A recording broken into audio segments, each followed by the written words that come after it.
हमारे क्या है कि विद्यार्थी परिषद साल के 365 दिन हर एक कैंपस के अंदर कार्य करता है। वहाँ की विभिन्न प्रकार की जो समस्याएं होती हैं उनको उठाने का काम विद्यार्थी परिषद करता है। तो उसमें विभिन्न प्रकार की समस्याएं, अभी क्या हुआ कि सबसे पहली समस्या कि कॉलेज प्रशासन के जो प्रिंसिपल है, जो अन्य शिक्षक हैं, वो छात्रों के साथ में अभद्र व्यवहार कर रहे हैं। मतलब अन्य अन्य प्रकार के शब्दों का प्रयोग वो लोग उनके साथ कर रहे हैं। तो एक विषय ये हुआ। दूसरा विषय क्या हुआ कि कैंपस के अंदर स्वच्छ वातावरण होना चाहिए।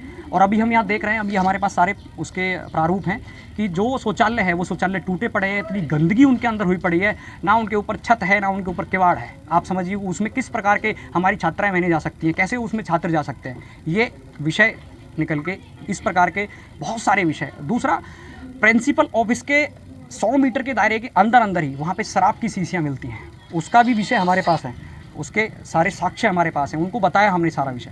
दूसरा क्या हुआ कि वहाँ कैंपस के अंदर जब विषय रखने के लिए कोई भी जाता है और वो शिक्षक कार्यकर्ता उनके साथ गलत व्यवहार करते हैं और अंदर मुंह के अंदर उनके रजनीगंधा भरा हुआ होता है।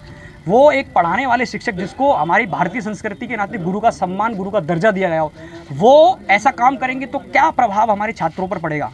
क्या वो शिक्षकों उसको अच्छे प्रकार का मतलब जो उनको देना चाहिए वो दे के आ पा रहे क्या? वो विषय ठीक नहीं है। ये विषय हमारा मांग क्या है फिर? हमारी मांग ये थी कि जो हमने आपको विषय बताई, यही हमारी मांगे हैं। 7 दिन का हमने समय दिया है उनको। 7 दिन के अंदर अंदर जो शिक्षा नीति है, शिक्षा की नीति के अनुसार ना तो उनकी परीक्षाएं हो पा रही हैं, ना ही वो कुछ कर पा रहे हैं। जो हमारे शिक्षक कार्यकर्ता हैं और जो जितने भी लोग हैं, छात्रों के साथ में क्या कर रहे हैं वो लोग? छात्रों के साथ में ये कर रहे हैं कि उनका प्रैक्टिकल अपने यहाँ करा लिया, उसमें एब्सेंट लगा दी उन्होंने। एब्सेंट लगाने के बाद बोलते हैं कि आप एक अन्य विद्यालय में जाके दे के आइए। वो दे के भी आया। उसके बाद क्या करते हैं कि अभी आप यूनिवर्सिटी जाइए, आप वहाँ मतलब उसको चक्करें कटवा रहे हैं। उसकी ग्रेजुएशन पूरी बिल्कुल ठीक नहीं है। मतलब आप समझिए कि एक प्रिंसिपल कार्यकर्ता का जो दायित्व होना चाहिए वो उससे विमुख है। उनको उसको पता ही नहीं चल रहा है उनको करना क्या चाहिए। ये कॉलेज में शिक्षा को लेकर आप क्या कहेंगे? क्योंकि समय समय पर देखा जाता है बच्चे धरने पर बैठे होते हैं किसी न किसी मांग को लेकर। तो शिक्षा का स्तर आपको क्या लग रहा है विद्यालय में? मैं वही बात कहना चाहूँगा कि विद्यार्थी परिषद हर प्रकार के कैंपस के अंदर जो शिक्षा की गुणवत्ता कम हो रही है उसके लिए आग्रह कर रहा है, उसके लिए प्रयत्न कर रहा है। परंतु अगर हम इस विद्यालय की बात करें तो उन्होंने उसके लिए बिल्कुल शून्य कर दिया।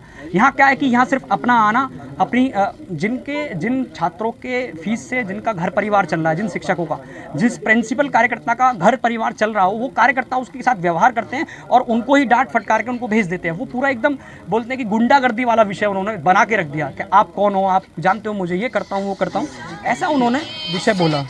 फोन से चुप करो। दूसरा क्या है कि उन लोगों ने एक ऐसा विषय बना दिया कि हम समस्याएं लेके जाएंगे। कुछ कार्यकर्ता, आज हमारा आना हुआ तो हम पहले भी लगातार उनको समस्याएं देते रहे, वरन जब पानी सर से ऊपर जाता है तो दूसरे चीज़ों का प्रयोग किया जाता है। उसी के नाते हम सब लोग आए। हमारे एक पैनल ने उनसे पहले भी भेंट करी, भेंट का उनका औचित्य ही ठीक नहीं।